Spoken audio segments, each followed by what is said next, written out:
गांव की जिठानी। शांति अपने दो बेटों अर्नव और आरुष के साथ शांति से जीवन बिता रही थी। लेकिन शांति के पति सोहन से उसकी कभी कभार थोड़ी अनबन हो जाती थी। एक दिन शांति रोज की तरह सुबह का खाना बना रही थी, तभी दरवाजे की घंटी बजी।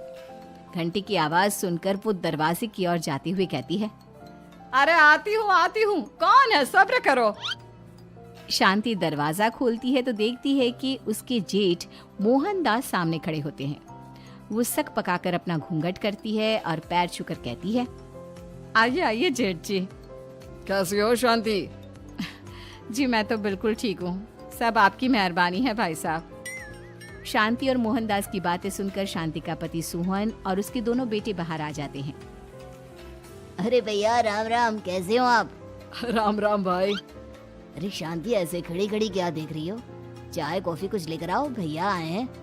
शांति तेजी से रसोई की ओर आगे बढ़ती हुई कहती है, अरे मेरी माँ, गेट खोलने के चक्कर में मेरे तो चावल ही जल गए। वो दौड़ी दौड़ी रसोई में जाती है और देखती है कि सारे चावल जल गए हैं।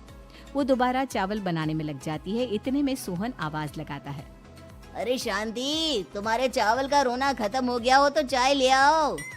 जी लाती हूँ अभी। शांति जल्दी जल्दी चाय बनाती है और मोहनदास को चाय देती है। सब एक दूसरे की खैर खबर पूछते हुए चाय पीते हैं। चाय खत्म होती ही मोहनदास शांति की ओर देखते हुए मजाक में कहते हैं, शांति, अब तुम्हारी चाय में दम नहीं रहा, अब हमें चाय बनाने वाली बदलनी पड़ेगी। ये कैसे मुमकिन होगा जेठ जी, घर और बाहर का सारा काम मुझे ही करना पड़ता है और कभी कभी जल्दी जल्दी के चक्कर में काम बिगड़ जाते हैं, जैसे आज चावल जल गए। अरे इसी का तो हल लेकर आया हूँ। मैंने रिश्ता देखा है अर्नव और आरुष के लिए। दोनों लड़कियाँ बहुत सुंदर और सुशील हैं। अगर आप दोनों इजाज़त दें तो बात करूँ आगे।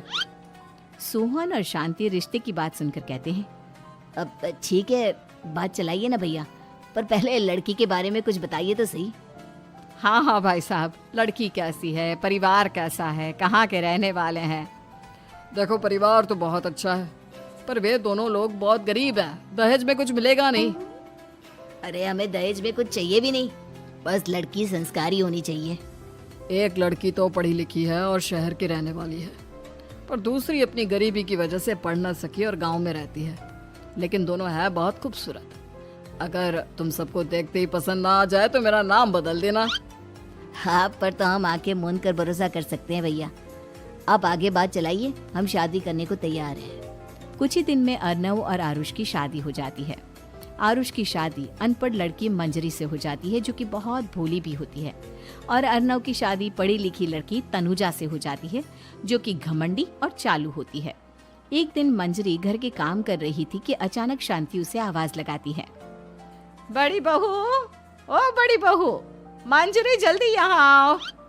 मंजरी जल्दी जल्दी शांति के पास जाती है। बेटा मेरे पैर दबा दे, बहुत दर्द हो रहा है। जी माँ जी, बस बर्तन धोकर आती हूँ।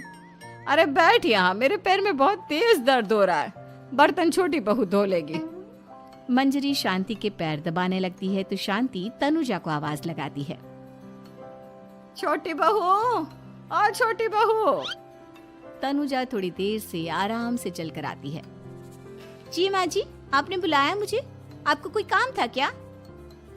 तू कुछ काम कर रही है या? शांति की बात काटते हुए तनुजा बोलती है, कुछ नहीं माँ, फोन पर अपने घर पर बात कर रही थी।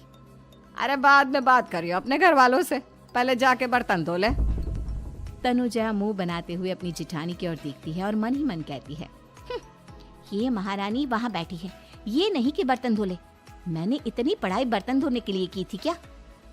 तनुजा दांत पीसकर वहां से चली जाती है।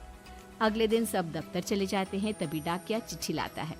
शांति चिट्ठी लेकर मंजरी से कहती है, बड़ी बहू, जरा छोटी बहू को बुलाना, एक चिट्ठी आई है। मेरी तो आंखें कमजोर है तो मुझसे पढ़ा नहीं जाएगा। मंजरी तनुजा के पास जाकर कहती है, तनुजा, तुम्हें माँ जी बुला रही हैं। मुझ पर हुक्म मत चलाओ, काम बताओ काम। अरे मैंने तुम पर कहाँ हुक्म चलाया, और हुक्म चला भी दूंगी तो क्या हुआ, तुम तो मेरी छोटी बहन की तरह हो ना। तुम जैसी अनपढ़, जाहिल और गांव की गवार मेरी बहन नहीं हो सकती। बेचारी मंजरी तनुजा की बात सुनकर अपना सा मुंह लेकर रह गई। कोई चिट्ठी आई है, माँ जी तुमसे पढ़वाना चाहती है, बस इसलिए बुला रही हैं। मुंह टेढ़ा करके तनुजा मंजरी का मजाक बनाती हुए कहती है, अनपढ़ कहीं की। तनुजा का ऐसा बर्ताव देखकर बड़ी बहू बहुत दुखी होती है। तनुजा को अपनी पढ़ाई का घमंड इतना हो गया कि अब वो घर के कोई काम नहीं करती और अपनी जेठानी का मजाक बनाती रहती। तनुजा का ये बर्ताव अब उसकी सास को भी नजर आने लगा था। एक दिन शांति ने अपनी बड़ी बहू से कहा, मंजरी, तनुजा हर समय तुम्हारा मजाक उड़ाती है, तुम्हें गुस्सा नहीं आता क्या? आता तो है माँ जी, लेकिन मैं क्या करूं? जब भी उसे कुछ बोलती हूँ वो और भी जली कटी बातें मुझे सुनाकर चली जाती है। मैं उसे अपनी छोटी बहन की तरह प्यार करती हूँ, लेकिन उसके दिल में मेरे लिए कोई इज्जत नहीं। बहू, तूने वो कहावत सुनी है, जुल्म करने वाले से ज्यादा जुल्म सहने वाला अपराधी होता है। मंजरी अपनी सास का इशारा समझ जाती है। वो अपनी देवरानी को सबक सिखाने की ठान लेती है और एक दिन शांति अपनी दोनों बहुओं के साथ बैठी थी तो शांति अपनी बड़ी बहू से पूछती है, अरे बहू, शाम होने को है, कुछ सोचा है क्या बनेगा खाने में? माँ जी, मेरे तो सर में बहुत दर्द है आज। मेरी प्यारी देवरानी ही कुछ अंग्रेजी खाना बनाकर खिलाएगी। सुना है पढ़े लिखे लोग अंग्रेजी खाना बहुत अच्छा बनाते हैं, क्यों तनुजा? इतना कहकर मंजरी अपनी सास की ओर देखकर मुस्कुरा दी। तनुजा अपनी तारीफ सुनकर बहुत खुश हो गई। इतने में शांति कहती है, ये तो सच बात है छोटी बहू, ये तो मैंने भी सुना है। हम भी पक गए हैं बड़ी बहू के हाथ का खाना खा खा कर। तनुजा, तुम्हारी माँ भी तो तुम्हारे खाने की बहुत तारीफ करती हैं। आज हमें भी खिला दो कुछ अच्छा सा बनाकर। शांति की बात सुनकर छोटी बहू और आसमान पर चढ़ गई, पर उसे ये कहाँ पता था कि उसकी सास और जेठानी उसे सबक सिखाना चाहती हैं। तनुजा अपनी तारीफ सुनकर खुश तो बहुत होती है, पर सोचने लगती है, मुझे तो कैसा भी खाना बनाना नहीं आता। अब मैं क्या करूंगी? अगर मैंने इनको सच बता दिया तो मेरी सारी इज्जत मिट्टी में मिल जाएगी। अरे छोटी बहू, क्या सोच रही हो? खिलाओगी ना अपने हाथ का अंग्रेजी खाना? छोटी बहू हाँ में सर हिला देती है। अचानक से उसके दिमाग में एक आइडिया आता है। मैं इंटरनेट से देखकर कुछ बना लेती हूँ, मेरी वाहवाही पूरे घर में हो जाएगी। मुझे कौन सा रोज रोज बनाना है। माँ जी, आज आप सबको ऐसा खाना खिलाऊंगी, ऐसा खाना खिलाऊंगी कि। इतने में शांति छोटी बहू की टांग खींचते हुए कहती है कि पता नहीं कैसा खाना खिलाओगी। ए ऊपर वाले, हमारी रक्षा करना। इतना बोलकर शांति और मंजरी दोनों जोर जोर से हंसने लगते हैं। अब तनुजा रसोई घर में चली जाती है और खाने की तैयारी करने लगती है, पर उसे रसोई घर की चीजों के बारे में तो कुछ नहीं पता। जैसे तैसे सारी चीजें निकालती है और इंटरनेट पर देखकर खाना बनाती है। कुछ ही देर में सब लोग घर आ जाते हैं। अरे सुनते हो, आज का खाना हमारी छोटी बहू बना रही है। अरे वाह, आज तो फिर कुछ अंग्रेजी खाना खाने को मिलेगा।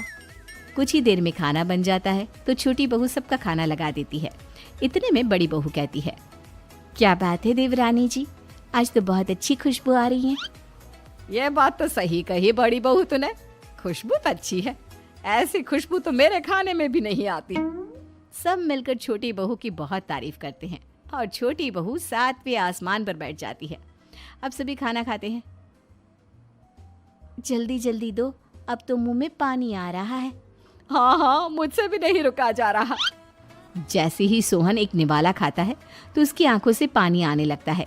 ये देखकर शांति सोहन से पूछती है, क्या हुआ जी, खाना इतना अच्छा बना है कि आंखों से पानी आ गया? सोहन चुप रहता है और धीरे धीरे से खाना शुरू कर देता है। इतने में सोहन छोटी बहू से कहता है, बेटी तुम भी तो खाओ, तुम क्यों रुकी हो? खाना सच में बहुत अच्छा है। ये कहकर सोहन जोर से हंस देता है। फिर सब खाना खाने लगते हैं, लेकिन खाने में नमक और मिर्च तेज हो गई थी। तनुजा से कोई कुछ नहीं बोलता, बल्कि उसे भी खाने को कहते हैं। जैसे ही छोटी बहू खाना खाती है वो पानी पानी कहकर चिल्लाती है, पानी, इसमें तो पानी। ये खाना तो सच में इतना अच्छा बना है कि हमारे साथ साथ देवरानी जी भी इसके स्वाद को कभी नहीं भूल पाएंगी। सही कहा बहू। तनुजा को अपनी गलती का एहसास हुआ और उसने अपनी सास से कहा, माँ जी ये मेरी गलती नहीं है, इंटरनेट पर दिखाया था कि 4 चम्मच नमक और मिर्च डालने हैं। अब मंजरी को भी मौका मिल गया और उसने तनुजा पर तंज कसा। नाच न जाने आंगन टेढ़ा, हर जगह अपनी पढ़ाई दिखाती हो, दूसरों का मजाक उड़ाती हो। अब पता चला ना, हर चीज़ में पढ़ाई काम नहीं आती। और तुम तो शहर में रही हो, तुम्हें तो मुझसे भी अच्छा खाना बनाना आना चाहिए ना। बेटा, अगर तूने ठीक से सब सीखा होता तो आज तुझे शर्मिंदा नहीं होना पड़ता। बात शहर या गांव की नहीं होती। मंजरी गांव से आई है, लेकिन उसे घर का काम करना और खाना बनाना सब अच्छी तरह से आता है। तुम शहर में रही हो, तुमने ये सब क्यों नहीं सीखा? छोटी बहू सर नीचा कर सबसे माफ़ी मांगती है और बहुत शर्मिंदा होती है। दीदी मुझे माफ़ कर दो, मैंने आपको बहुत बुरा भला कहा, पर आपने मुझे हमेशा ही माफ़ किया। आज मुझे अपनी गलती का एहसास हो गया है। अब दोनों बहुएं मिलकर घर का काम करने लगी और एक दूसरे को अपने गुण बांटने लगी। मंजरी ने अपनी देवरानी को खाना बनाना और घर का काम करना सिखाया, वहीं तनुजा ने भी अपनी जेठानी को पढ़ना लिखना सिखाया। शांति और सोहन ऐसी बहुएं पाकर बहुत खुश थे।